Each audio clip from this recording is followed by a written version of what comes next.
How did America rise up from a backwoods country to be one of the greatest nations the world has ever known?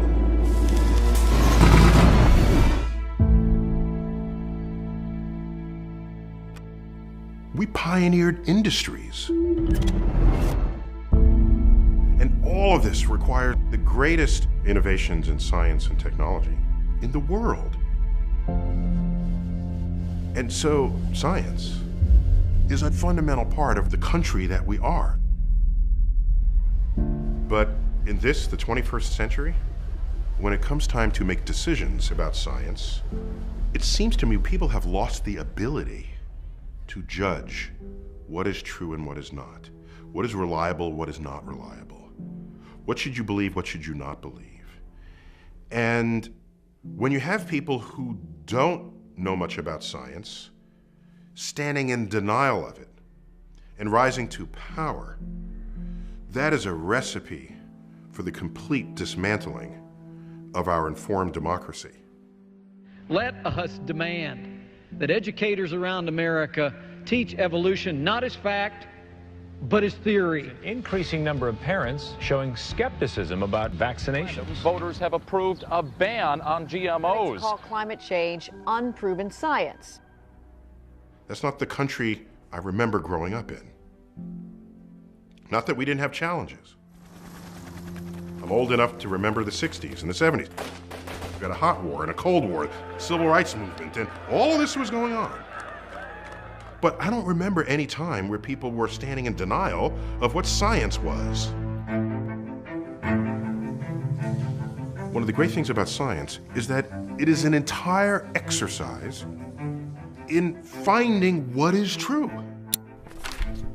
You have a hypothesis, you test it, I get a result. A rival of mine double checks it because they think I might be wrong. They perform an even better experiment than I did and they find out, hey, this experiment matches. Oh my gosh, we're onto something here. And out of this rises a new emergent truth.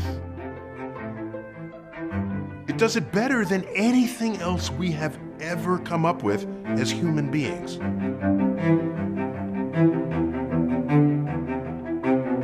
This is science. It's not something to toy with. It's not something to say, I choose not to believe equals MC squared. You don't have that option. When you have an established scientific emergent truth, it is true whether or not you believe in it. And the sooner you understand that, the faster we can get on with the political conversations about how to solve the problems that face us. So once you understand that humans are warming the planet, you can then have a political conversation about that. You can say, well, are there carbon credits? Do we do this? Do we put a tariff on it? Do we fund? Do we subsidize? Those have political answers. And every minute one is in denial, you are delaying the political solution that should have been established years ago.